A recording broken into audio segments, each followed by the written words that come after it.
मुर्शिदाबाद आपने चुनाव आयोग से क्या कुछ रहा, किस मुद्दे पर बात की? देखिए, आज इलेक्शन कमीशन ऑफ इंडिया को हमने पहले लेटर लिखा था और उसके बाद उन्होंने हमको टाइम दिया आज का। तो मेरे साथ हमारे बिहार के अध्यक्ष जनाब अख्तर उल इमान साहब हैं, आदिल हसन साहब हैं और हमारे बहादुरगंज के कैंडिडेट हैं ये हम तौसीफ आलम साहब। तो हम लोगों ने जाकर इलेक्शन कमीशन ऑफ इंडिया से मुलाकात की। तो सबसे पहले अख्तर भाई कुछ बोलेंगे, फिर तौसीफ साहब, फिर मैं बोलता हूँ। बोलिए अख्तर भाई आप। हम लोगों ने इलेक्शन कमीशन ऑफ इंडिया से इस बात की गुजारिश की है कि इन्होंने 3 कट ऑफ डेट्स दिए हैं और बिहार में जो सिविल रजिस्ट्रेशन है वो बहुत कम है। 2005 में भी 11% है और जबकि नेशनल डेट 62% का है। तो हमारे यहाँ सिविल रजिस्ट्रेशन में लोगों का जन्म प्रमाण पत्र नहीं है और समय कम है, माइग्रेंट लेबर्स हैं, बारिश का मौसम है, इसलिए इस तारीख को बढ़ाई जाए, इसको जरा से स्टे दिया जाए। हम लोगों ने इस बात की गुजारिश की है और इसको और सरल किया जाए, हम लोगों ने यह अपील। और हमारे यहाँ सिर्फ 2% लोगों को पासपोर्ट है और जो ग्रेजुएट्स हैं वो 14% है सिर्फ। तो जाहिर है कि हमारे यहाँ लोगों के पास सर्टिफिकेट्स नहीं है और जो गरीब लोग हैं उनके पास कोई कागज नहीं है। सैलाब में उनके घर कट गए हैं, तो ऐसी स्थिति में वोट देने से वो वंचित रह जाएंगे। और हमें शक है कि अगर इसी पीरियड में लिया गया तो सारे लोग वोट नहीं दे पाएंगे और जो डेमोक्रेटिक स्टेट का जो सबसे बड़ा हथियार है वो उनका वोटिंग राइट है। इसलिए वोटिंग राइट से वो महरूम न हो जाए, इस बात का अंदेशा है। इसलिए हम लोगों ने इस तारीख को बढ़ाने की बात की है और खास करके हम लोग परेशान है कि हमारे यहाँ के 70% जो युवा हैं वो माइग्रेंट लेबर्स हैं, उनके पास कोई कागज भी नहीं है। अगर ये ऑनलाइन भी कराते हैं तो ऑनलाइन सिस्टम में भी वो अपना फॉर्म नहीं भर पाएंगे, इसलिए उनके वोट का बड़ा नुकसान होगा। इसलिए इस तारीख को बढ़ाई जाए। हमारे तौसीफ आलम साहब 4 मरतबा विधायक हैं, बहादुरगंज का चुनाव लड़ेंगे। हमारे बहादुरगंज विधानसभा में 7 पंचायत ऐसा है जो 2017 में 7 पंचायत बहुत ऐसे गांव हैं जो नदी में कट करके गिर गए, जो विलीन हो गए, जो नया कनकी के नाम पर जाना जाता है। ये 7 पंचायत में जैसे क्या कहते हैं, मटियारी पंचायत है, पत्थरगट्टी पंचायत है, लौचा पंचायत है, महजबतना पंचायत है, झाकट्टा पंचायत है, दुर्गापुर पंचायत है, निशंदरा पंचायत है। 7 पंचायत ऐसे हैं जो नदी के चपेट में आता है और इस तरह से पूरे बिहार में जो नदी होके गुजरता है इस तरह का आता होगा।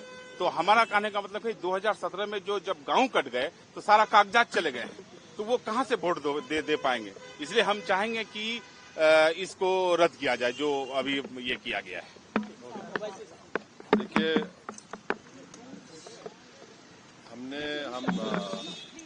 हमारे पार्टी के डेलीगेशन ने हमारे पार्टी के डेलीगेशन ने आज चीफ इलेक्शन कमिश्नर साहब से मुलाकात की।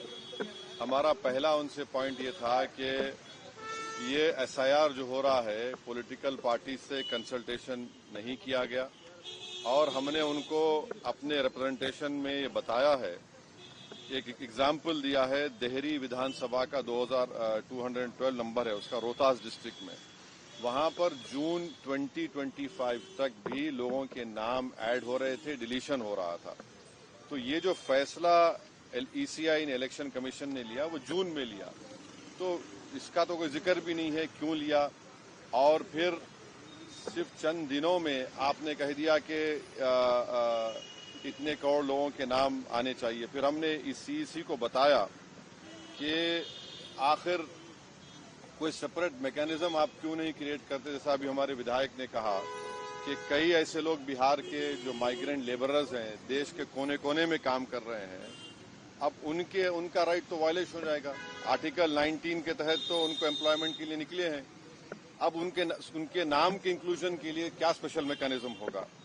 दूसरा ये है कि ये बीएलओस की ट्रेनिंग नहीं हुई और उसकी एग्जाम्पल ये है कि आपको कोई भी उनकी हैंडबुक नहीं मिलेगी। जो भी ट्रेनिंग होती है बीएलओस की, उसकी हैंडबुक मिलनी चाहिए और मिलती है, वो अब की बार नहीं मिली गई है। हमने उनको ये भी बताया है कि बिहार में डॉक्यूमेंट्री प्रूफ का तो जिक्र अख्तर उल इमान साहब ने आपके सामने कर दिया।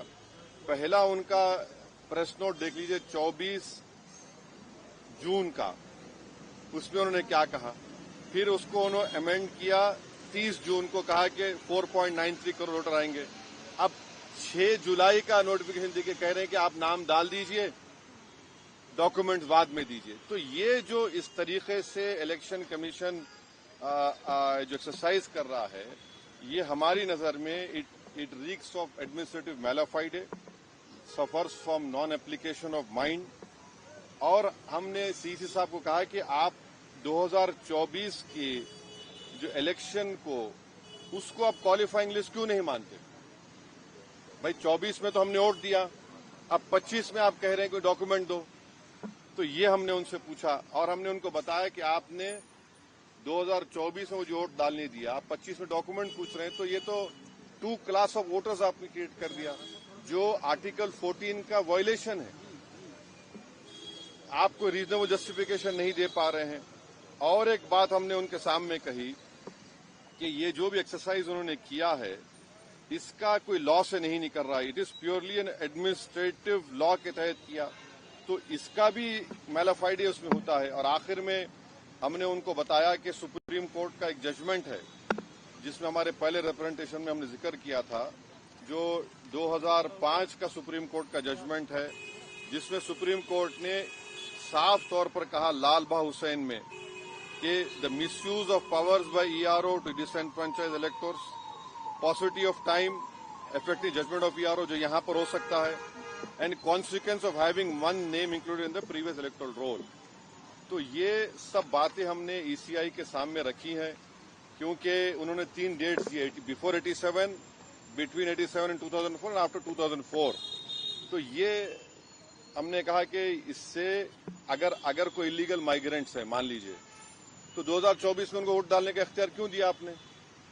उसका कोई तो डेटा होना चाहिए, क्वांटम रेशियो क्या होगा। तो ये सब बातें हमने ईसीआई के सामने रखी। हमने उनसे भी ये रिक्वेस्ट किया कि खास तौर से जो बिहार का फ्लड इफेक्टेड एरिया है, वहां के एडमिनिस्ट्रेशन को ऑर्डर दें कि जो लोग अपने डॉक्यूमेंट्स के लिए अप्लाई कर रहे हैं उनको फौरन दें। और हमने उनसे कहा कि सर ये एक्सरसाइज आप गवर्नमेंट टू गवर्नमेंट कर सकते थे, ईसीआई विद गवर्नमेंट, के भाई बताओ क्या है, कितने डॉक्यूमेंट्स है, नहीं है। मगर मेजर रीजन ये है, मेजर हमको जो लगता है कि जो बिहार के नौजवान बाहर हैं, चाहे मुंबई में हो, दिल्ली में हो, हरियाणा में हो, पंजाब में हो, हैदराबाद में हो, उनके लिए बड़ी दिक्कत पेश आएगी। और अगर नाम उनका नहीं आएगा तो फिर उनको वोट डालने का इख्तियार नहीं मिलेगा। और फिर ये जो एक्सरसाइज को इलेक्शन कमीशन खुद अपने उसमें नोटिफिकेशन में कह रहा है कि ईआरओ और ईआरओ सिटीजनशिप एक्ट 1955 में कॉम्पिटेंट अथॉरिटी को बोल सकता है। अब जिसका नाम नहीं आएगा वो तो अपना वोट भी खो देगा, उसकी लाइवलीहुड का भी उसको एक नुकसान हो जाएगा। तो ये सब बातें हमने उनके सामने रखी। बहुत देर तक हमारी मीटिंग हुई, उन्होंने अपनी बात को कहा, उन्होंने भी बताया हमको। अब ये हमारी आज की मीटिंग की ये वो माने मोटा मोटा ये जो हुआ। एक के बाद एक पहले मैडम को। विपक्षी पार्टियां जो दूसरी है वो सुप्रीम कोर्ट पहुंच गई है इसी मुद्दे को लेकर, कह रही कि एफआईआर जो है वो कहीं न कहीं इस वजह से भी किया जा रहा है ताकि बीजेपी को फायदा हो सके। आपको लगता है 10 तारीख के लिए अब हमारी पार्टी में भी हम बैठ के बात करेंगे और इस पर क्या फैसला लेंगे। मगर हमारा एक ही है कि आप इतने कम टाइम में एक्सरसाइज कैसे कर पाएंगे? बहुत टाइम कम है। एसआईआर में भाई जो लोग जो अपना एड्रेस चेंज कर लिए उनको क्यों आप पूछ रहे हैं बर्थ सर्टिफिकेट? माइग्रेशन होता है, अब क्या करेंगे वो लोग? मैं हैदराबाद में बैठा हूं, तेलंगाना के मुख्तलिफ गांवों से हर मेरे ऑफिस को कभी 10 लोग कभी 20 लोग बिहार के आते हैं कि हम यहाँ पर लेबर हैं, बताओ हम क्या करना चाहिए। अब उनके पास पैसे भी नहीं है वापस जाने बिहार को। परेशानी वो होगी क्योंकि लॉ तो बोल रहा है कि उनको रहना पड़ेगा वहां पर। वो गए इसलिए कि बिहार में कुछ है ही नहीं, कोई सरकार ने उनका रोजगार का इंतजाम किया ही नहीं, तो मजबूरी उनकी है, बाहर बैठे हैं। तो ये सब प्रॉब्लम्स हमने ईसीआई के सामने रखे, हमने कहा इसका तो आप सोल्यूशन निकालिए। चुनाव आयोग ने क्या भरोसा दिया आपको? काफी अब चुनाव आयोग खुद बोलेगा, मैं क्यों बोलूंगा चुनाव आयोग की तरफ से? क्योंकि वो तो अंदर से आप आश्वस्त नहीं आश्वस्त सवाल नहीं। देखिए हमने ये सब जो बातें आपके सामने रखी हैं, जो पॉइंट्स हमने सामने रखी हैं, उनके सामने जाके बोला हमने कि ये प्रैक्टिकल डिफिकल्टीज हैं, कैसा आप 1 महीने के अंदर कैसा करेंगे। तो उन्होंने कहा कि नहीं हम लोग BLOs को रखे हैं, वॉलंटियर्स को रखे हैं। तो ये इसका डिफिकल्टी ये है कि जल्दबाजी में अगर 15-20% लोगों के नाम भी मिस हो गए और फिर आप देखिए मिस जब हो जाएंगे तो उसका सिटीजनशिप का मामला हो जाएगा। ये तो आप वही तो आसाम का डिओटर हो जाएगा फिर। तो ये अप्रीहेंशन है, ये जेन्युइन अप्रीहेंशन है। कानून व्यवस्था को लेकर बांग्लादेशी रोहिंग्याओं को निकालने के लिए तैयार है। अरे देखिए, फिर 2024 में किसको वोट डालने दिया आपने? 24 में आपने वोट दिया, मैंने वोट डाला बिहार में। हमारा देखिए एक सिनारियो विजुअलाइज करिए आप लोग। अगर कोई लोकसभा के चुनाव में 20,000 वोट से हार गया कोई, और अभी SIR के बाद उसी के पार्लियामेंट सांसद में 20,000 कम हो गए, तो फिर वो क्या करेगा बेचारा? उसको राइट मिलना चाहिए। राइट तो रिकॉल तो हमारे पास नहीं है। तो इसीलिए हम कह रहे हैं हम SIR के खिलाफ नहीं है, आप टाइम दीजिए ना। विपक्ष कह रहा है कि जो विपक्ष के वोट हैं वो कटवाने की साजिश है। देखिए सीमांचल की हद तक बीजेपी RSS बार बार ये भ्रम, ये झूठ फैलाती है कि यहां पर बांग्लादेश के लोग आ गए हैं। कहां है बताओ हमको। एक तो बता दो 71 में बांग्लादेश बना, जब वो लोग नहीं गए, इस सरजमीन को उन्होंने माना, वहां पर भारत की वॉर ऑफ इंडिपेंडेंस में हिस्सा लिया। बल्कि सीमांचल इलाके में अख्तर भाई बोलेंगे वहां पर तो इतना बैकवर्ड इलाका उस वक्त भी था, आज भी है, कि लोगों को लाकर वहां पर कैदी बनाते थे। क्या अख्तर भाई? तो ये हमको इस बात का भी डर है कि जो बार बार बीजेपी RSS बोलती सीमांचल ऐसा हो रहा है, जब कहां है? पूरे भारत का सबसे अंडर डेवलप्ड एरिया अगर कोई होगा तो सीमांचल होगा। अब वहां पर जमीन कट जाती है। आपने सुना, आपने क्या कहा कि कई 2017 में कितने 8 गांव 7 पंचायतें गायब हो गई। अभी भी आप जाएंगे, हर साल वहां पर हजारों एकड़ जमीन कट जाती है। तो ये चीज है। सर, बिहार के कानून व्यवस्था को लेकर लगातार अब ये ECI के तक मैं जो चुनाव ECI के तक चुनाव आयोग ये कह रहा है कि 2002 में भी जब ये प्रक्रिया हुई थी 1 महीने का वक्त था। आप कह रहे हैं कि वक्त कम है, लेकिन उस दौरान ना पार्लियामेंट के इलेक्शन के लिए 1 साल का टाइम था। जो यहाँ सुन तो लीजिए, पार्लियामेंट के इलेक्शन में 1 साल का टाइम था, विधानसभा के इलेक्शन के लिए 2 साल का टाइम था। वो बात सही है कि इन्हीं महीनों में हुआ था, 31 दिनों की जानकारी, इन्हीं महीनों में हुआ था, मगर टाइम तो था चुनाव के लिए। अगर आप चुनाव को सामने, अब आपको नवंबर में 4 महीने में चुनाव कराना है, तो इसको भी तो सामने रखिए। और जो सीमांचल के बिहार का नौजवान जो भारत के कोने कोने में जाकर काम करता है अपनी जिंदगी के लिए, उसका क्या होगा बताइए? चुनाव में तो इलीगल तरीके से पॉलिटिकल पार्टी उनको बुलाती है, अब उनको कौन बुलाएगा? 1 नहीं 2 नहीं, लाखों में है ना। ये तो मजाक नहीं है, लाखों में बिहार का नौजवान है। अख्तर भाई ने कहा कि 60-70% बिहार का सीमांचल का नौजवान तो मुख्तलिफ भारत के कोने कोने में काम कर रहा है। तो ये डिफिकल्टी है। कोर्ट को जाना नहीं जाना इसका भी हम फैसला कर लेंगे, बताएंगे आप। अंदर नहीं नमस्ते ना अंदर आधे लोग